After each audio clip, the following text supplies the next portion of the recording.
China carried out a military drill close to India's border last week, moving tons of combat vehicles and lethal weapons into the area. We urge again that the Indian side should stick to our historic deals on borders, respect China's territorial sovereignty, and withdraw the troops. China's state-run media is speculating an all-out war. So what's behind this aggression?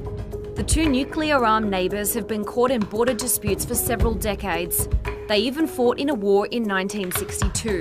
The Chinese army crossed over into India-held disputed territories several times in the past few years. There was never any armed violence, but there's been some arm wrestling and grabbing. And it's not just border issues. China finds India hostile on many fronts. India supports a separatist movement in Chinese-controlled Tibet, giving shelter to Tibetan refugees and their leader, Dalai Lama, since 1959.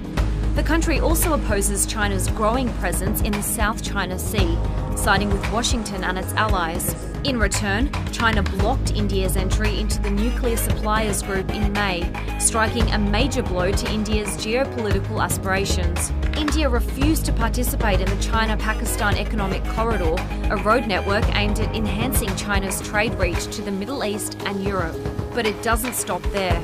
India recently made a new move in Bhutan, further estranging itself from China. Bhutan, a tiny kingdom between India and China, has its own territorial disputes with Beijing. India dispatched its army to Doklam, a disputed region between Bhutan and Beijing, after the Bhutanese kingdom sought help from New Delhi in June. India's foreign minister claims China's presence in Doklam is a military threat to India. Since then, the Chinese government has taken a hawkish stance against India, and India isn't willing to budge either. Are the two countries really on the brink of war, or are they just flexing their muscles to gain regional superiority? Only time will tell.